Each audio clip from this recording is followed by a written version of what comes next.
Welcome to the studio once again. He knew his role. It's time to take off the Man U top. I was about to say what a sick intro, but no. It wasn't until that point. I don't know why I had to ruin it.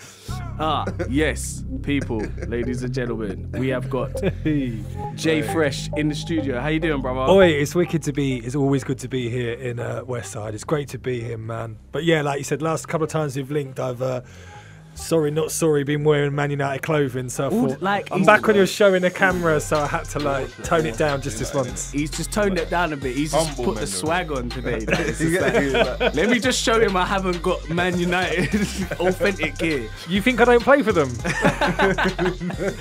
Wicked. Well, listen, since last time you were here, it's been a bit mad. It's been a bit mental and busy for you. That's right, yeah. I mean, how long has it been? Is it a couple of months?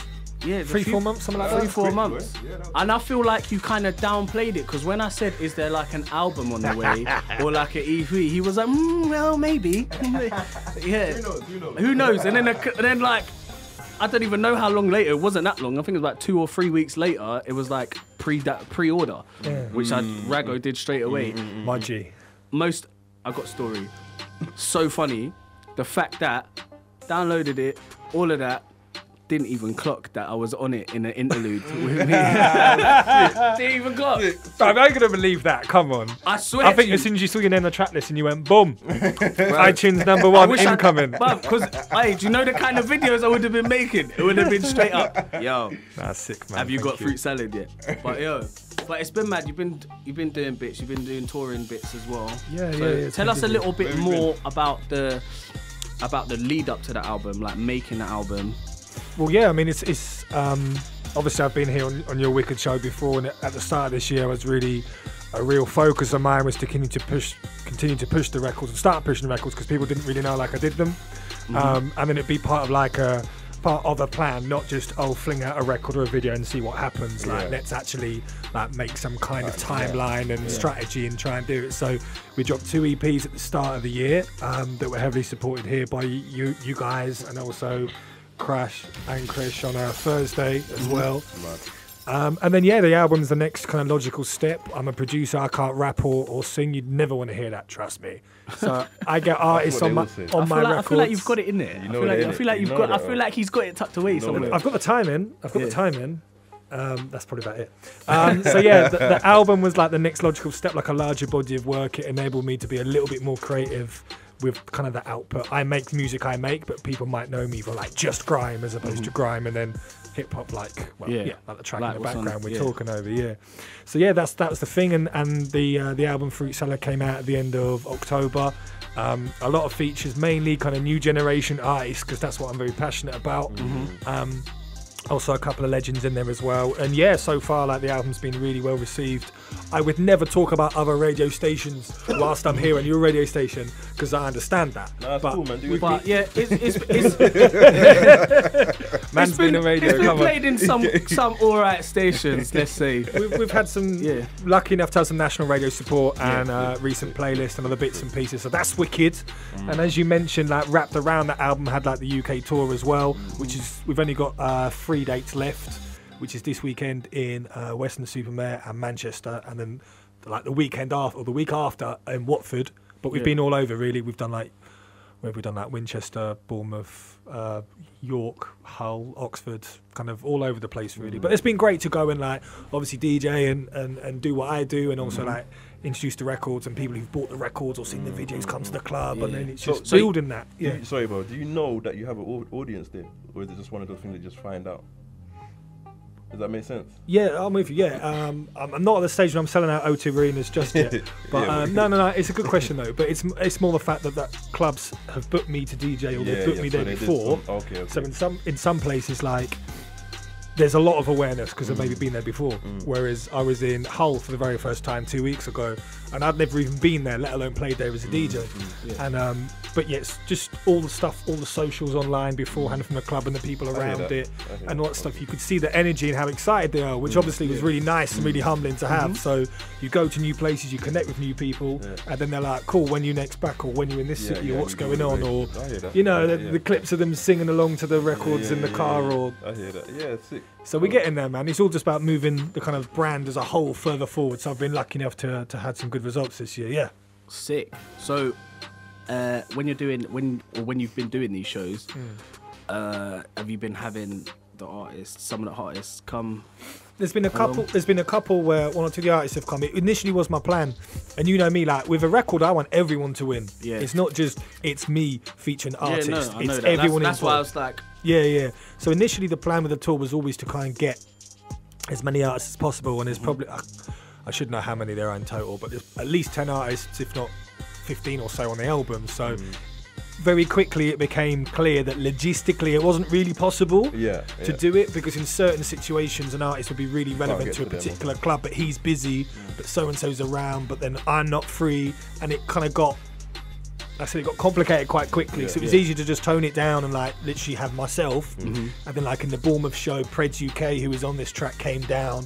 It wasn't part of the tour, but I got a last minute booking at XOYO a few weeks ago, and Levi Strive, I just hollered him literally driving up. I'm like, if there's any way you're around, come through. And he's like, we'll just jump on the train.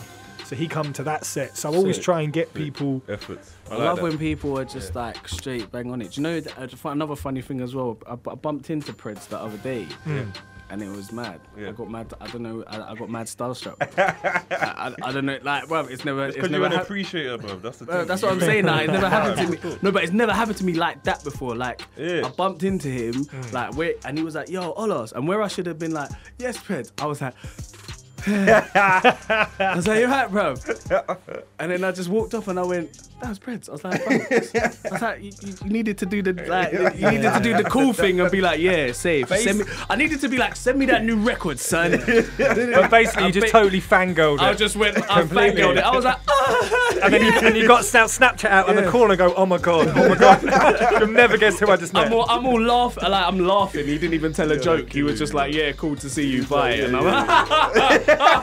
And then just walked off. One of them ones. Slight over exaggerated laughs. Them ones. It was mad. We've all been there. But, wicked though, bro. Wicked. It's cool, man, and it's good that all these people are getting involved, because, like you said, like you're so for these like the newer artists and bringing them through. Yes, bro. Yes, was it hard to whittle it down? I imagine it was hard to whittle it down, but was it hard to pick those people over other people, or? Yeah, I mean, with me, good question. I don't see it as much as like, well, this is my first choice and this is the second guy, and oh my god. Because I know you're a very organic guy, and it's like it's more of a vibe and working through. But so I don't know. Just for argument's sake, like you've got Coda here, you've got Preds here, and you go, oh right, I've got 3 tracks left that I know I'm gonna do. Yeah. I'm gonna go for that Preds one. Did it work like that, or did you actually just like whatever happens sort of thing?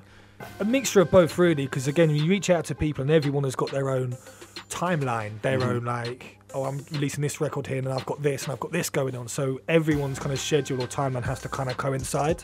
But there were some records that I made, and straight away, even before we finished building it, I was like, that's going to be Coda, or that's going to be that person. You just know straight away. And you mentioned Pred, so there's a kind of cool story about it. Like, we'd done the record and Ironic had done his verses, and we were trying to get the right hook. And we just couldn't quite get the right hook. It was difficult because I had like quite a clear vision in my head. And I'd only connected with Preds very briefly then, like on Insta, like he followed me or I followed him or something, or I can't remember, but it was real, like it just happened. And I clicked on his profile and looked at like a few videos, because I looked at one thing like, oh, you're quite wavy. But that might just be a bit of luck kind of thing. So you look through the other ones, you're like, rah, you're actually sick. So I hit him up and he was like, oh, I've caught a vibe, and they're straight away. And then he turned around his hook real quickly, and as soon as he sent it through and I pressed play, I was like, yeah, that's what, just in my head, I had. You had it there. So yeah, that was like quite organic and real quick. And in other instances, like we said, someone might really want to do a record with you, but then a record they've done has just popped off, or something else has happened. Really positive in music, or maybe sometimes, as we know, things happen outside of music and life that can sometimes make things go a bit crazy. So, you know what I mean? There's always that kind of, you've got to try and push ahead, but you never quite know what's around the corner. But, you know, positive mindset, you know how I roll. Come on, G. Come on, G. All went nicely. So what about the sets, the last 3 sets? What can we expect from them? Because are you like, is it hard not to be biased as a DJ to like incorporate Your own your stuff. whole album. Yeah. And then, but I don't care. I got 15 tracks of fire here that you need to listen to. I won't even lie. I just plug in the Spotify, the album, and I'd sit there and drink vodka. No. I would never do that. Never did that. Drinkaware.co.uk. I did the same. Man said he would never just drink the whole bottle of vodka. He didn't say he would never not just plug in the Spotify. That's not the album out. Now, with me, like, because I have my goals in the bigger picture, and there's artists in this country who do amazing things and like sell out O2s and all these things. It's incredible. They program and do like the whole show how they want with support acts and this, that, the other. So like, I'm not there yet, obviously, and we're still in a culture where it's very much the artists are the focus of. Okay, Producers are very, very, very much in the background. Yeah, I get you. Which is fine, you know, things change, things can evolve, but for me it was important to go and firstly like do a good job. Like you go to one club and like straight away you can tell like they're not gonna vibes to a track like we're playing in the background. Yeah. But with the album there's one or two other tracks that I know they'll get, and that again was part of with the album why to showcase what I'm about musically as a guy who builds as well as a guy who DJs, because if it was like just grime, which I love, then obviously every single set I have to do is grime because you're just the grime guy. Yeah. But that's why I like it, because I think as a DJ, I kind of sensed that it was the tracks had been from your experiences as a DJ and what pops. Not that you had to go, right, this pops in the club, I'm going to do it, but it just influenced you like, right, this kind of tune goes off, I kind of like that, I can make that, or I can do that a bit better. Was that the case? Or? Kind of. I mean, we touched on it on one of the tracks on the album, which is the interlude from Westside Radio. In our last featuring DJ Olos and Galileo. I swear you've got this queued up, ready to just go boom and just play it for me. I swear. But no, for me, like you've got to be. What, me? You've got to be very. Right. Let's go into it. Pretty consistent. I think you can kind of see and feel the kind of music that you like and the kind of music you're into. You reflect that through what you're doing and who you mess around with and what kind of tracks you're making and stuff. And I think it's hard now to do that because there's a lot of bandwagon jumpers where it's just like, if this is popping right now, let's make this rhythm, or let's do that. Whereas I feel like you've kind of steadily progressed through what you like and put it into a nice package.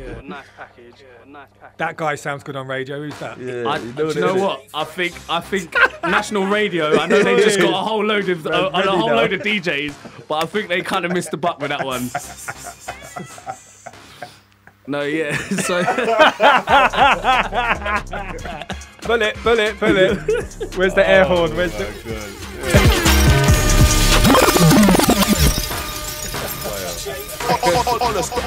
In case you needed to know who.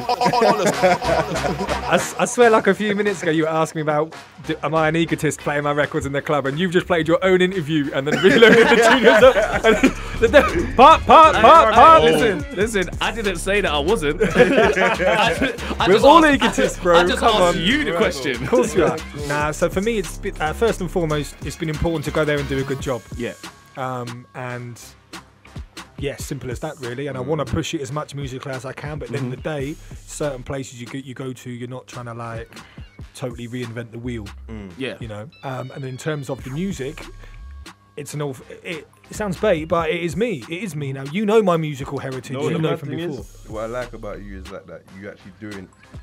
I can tell that you love doing music.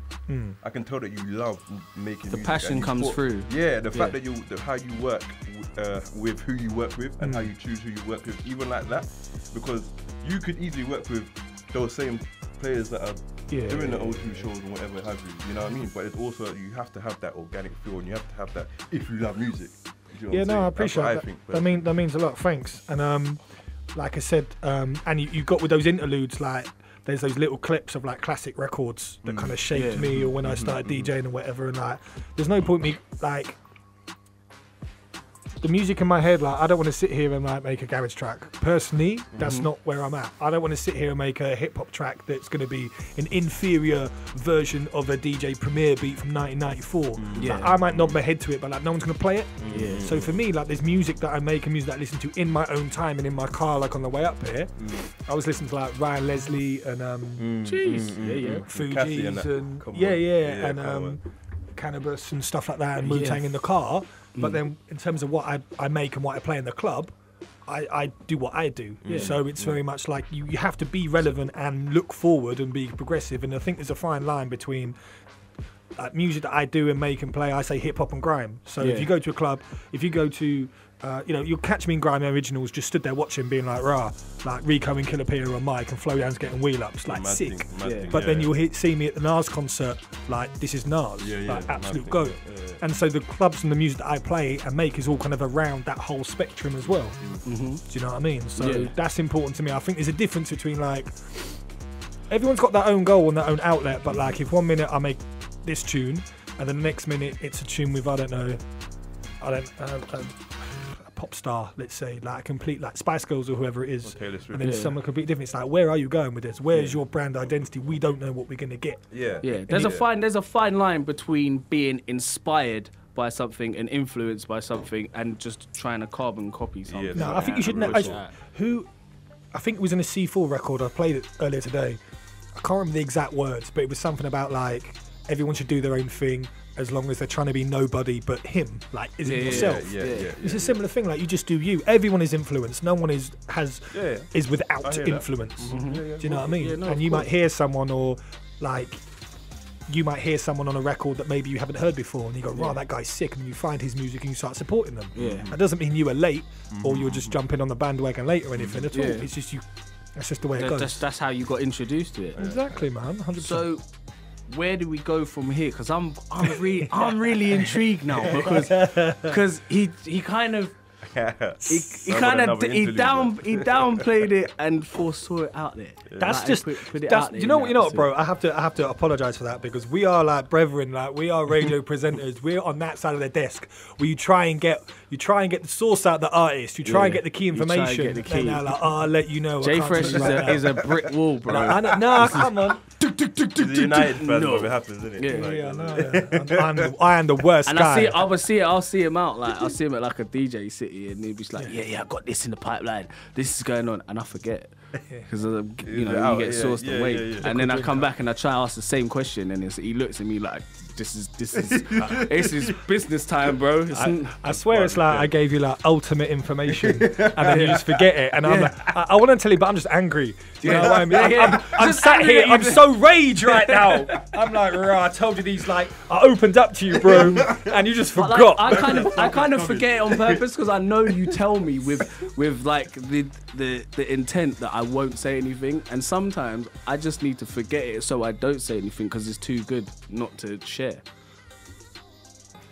Cool.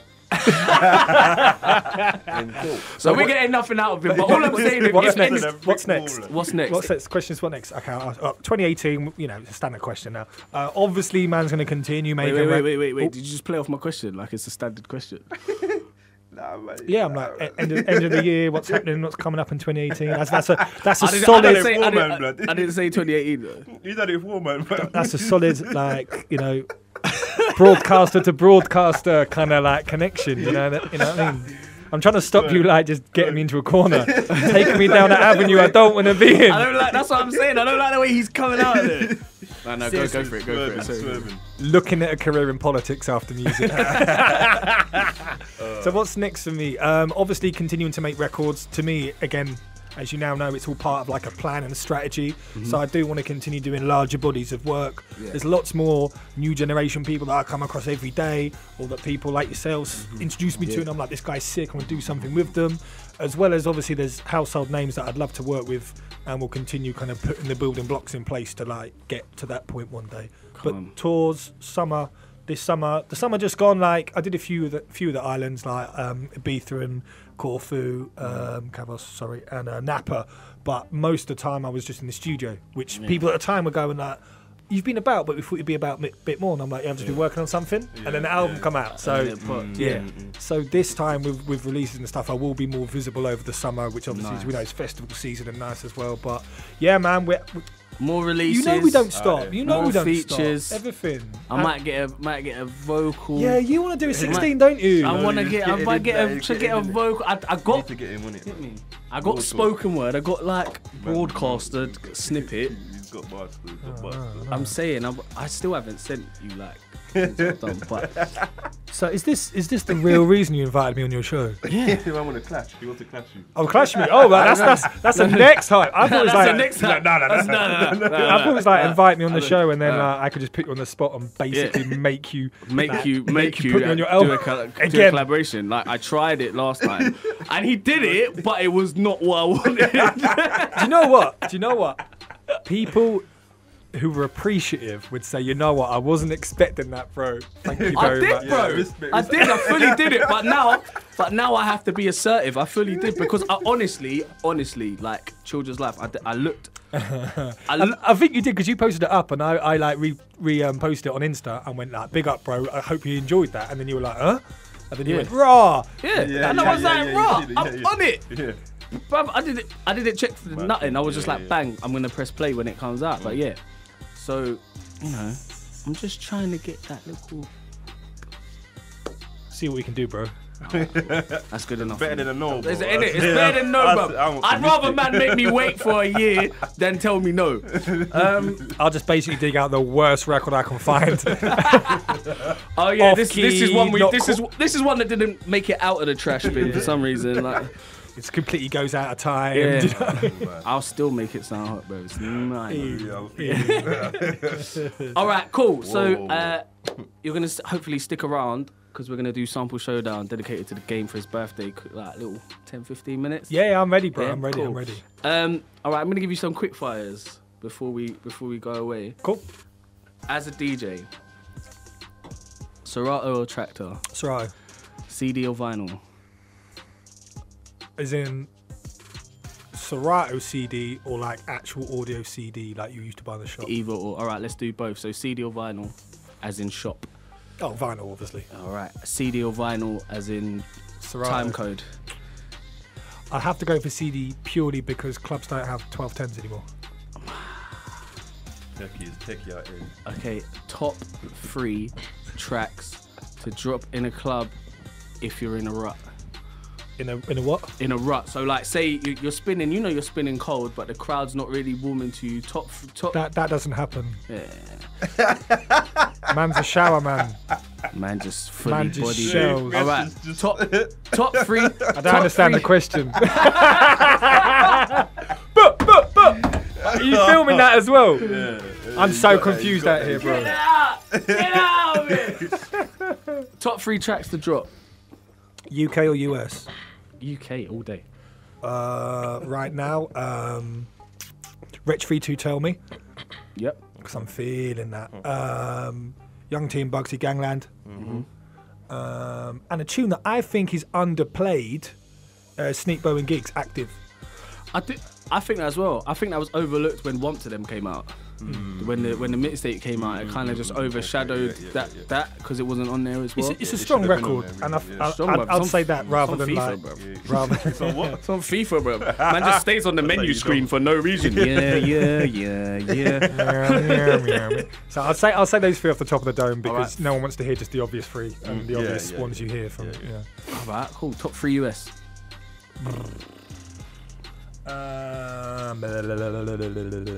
Playboy Carti, Magnolia. Hey Pierre, get in here. What else? My head's just swimming with UK records right now. It's still like what is it? Jay-Z, Bam Bam. I like that one. Yeah, that still pops. What else? American, newish kind of stuff, I guess. What's it called? I recorded my radio show earlier, literally just a few hours ago before I left, and I played it. Motorsport. I like Motorsport. Okay. Motorsport. I like Motorsport. I like the beat. I think people are sleeping on it.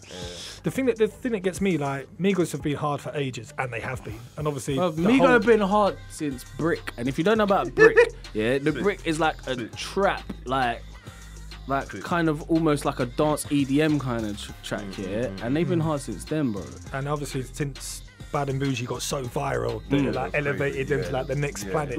But on that beat, I know that a lot of people have been talking whatever about Nicki, Cardi, whatever, but like, I'll be honest, my exposure to Cardi B is not been massive outside of the obvious, but she bodies that. No, she does. She does the best verse on that, in my opinion. Like, she like slays. You have to let, sometimes even with the hot records, if the crowd like sometimes you can't play the full joint. If you see what I mean. But with that, like you got to play Migos, so it's like chorus, Migos, chorus, Cardi, chorus. Like you have to play that. Sick. But there's a lot out there right now. There's a lot out there. But the UK side of things, because you know we love that the most. Come on, G. Come on. Like there's what's so exciting is you can go into a club now and you can just play loads of it, and it's not just from one person's album, not just from one person's album, or it's a thriving scene. And you're going like Bane, Notes, Hardy, and I do not find that like you can introduce new tracks that people might not have necessarily heard or even heard of the person and be a UK track and not be so apprehensive about dropping it in because you're like, this pops. And now, whereas before, some DJs might have been a bit more apprehensive of dropping those kind of tracks because the clubs are so were so US based. I think it also depends on the individual because I'm still of the mindset and the kind of era where, like, as a DJ, you are there to do a job. Yeah, cool. I'm like, it. You get me, and we'll just do it. But if you're playing for like an hour, even if it's playing for 1 hour, and let's say it's a crowd that aren't really on new music, you're telling me you can't play one new tune in between two tunes that they know every single word to? Yeah, of course. Like, of course you can do that. And I know that culture in DJing has changed a lot, which is like, that's like a podcast conversation. Yeah. Like, we'll do that sometime. We'll do that. That's coming. I got once the move sorted. Like I said, I'm moving house and all that. It's all mad. But once, get me. Yeah, we can do that. But we're in a good place now. There's so many UK artists who are killing it, and like I said, you can play their records. Their videos look amazing. Their movies, they have amazing views. They're selling out shows. They're playing like in like Finland and Switzerland and all these places. You just think, okay, like they can connect with that. So like for anyone who's listening who is like an aspiring or wants to be more involved in UK music, there has never been a better time. $1,000,000%. There has never been a better time. Exactly. $1,000,000%. Got 2 more questions for you. Okay. Oh, sorry, go on. Yeah, go. It's totally hijacking your show now. 3 people you want to work with next. Next, or like just in general. Or just not like next, like right away. Like 3 people who you want on your next project, for example. Oh, right, next project. You can't. If you didn't say next project, I could have given you some interesting answers. All right, 3 people. Me and Honest count as 1 act, so you got 2 more spaces, mate. Do you know what's so mad? Yeah, like I tried to swerve him like by saying who do you want to work, and it's like it didn't work. It was so bait. Look at me trying to get out of that one. It's so bait. All right, 3 people that you want to work with. I've said it. May or may not happen. I've said it. Of course, it's going to happen. I've said it. Project. I've said it before. Galileo. I've said it before, and it got picked up on one of the national radio stations, which is quite funny. But I'm someone who thinks things into existence. Yeah. Mm-hmm. So I'm a super fan of this guy, and I interviewed him, and he is like such a humble guy, considering what he's done. Mm-hmm. Like one day I will make a record with Kano. I don't know how long it's going to take, but like I said, I'm a positive person who like positive it. Down the road. Yeah. So like, I want to do a tune with Kano. I can't pick 3 though. Alright, that's it. Kano's enough. Kano's enough. Tell us your favourite track to end it off. Favourite track on the album, or one of your personal favourite tracks off the album. Fruit Salad. We'll play it now. Play it out. You got the whole album lined up, yeah? Yeah, man. Man's ready. Not the interlude with you on, bro. Just give me a second. I've just got to take it. I've just got to take that out of the cart. I know he's got it loaded up now. It's so difficult to pick one. Read them out to me quickly. Okay, so we've got Attention. So we've got Topper. Refills on Deck. Home Tonight. So High. She's in Love. Special Powers. Devotion. Change. Trying to Get By. From the Era. Oh no, that's his interlude. Head Top. And Lurks at Night. We'll play the first one with Yus, who's based out of Hackney. We shot a video for this. It's called Lurks at Night. It's like an intro-y kind of freestyle thing. He just shelled it. One take.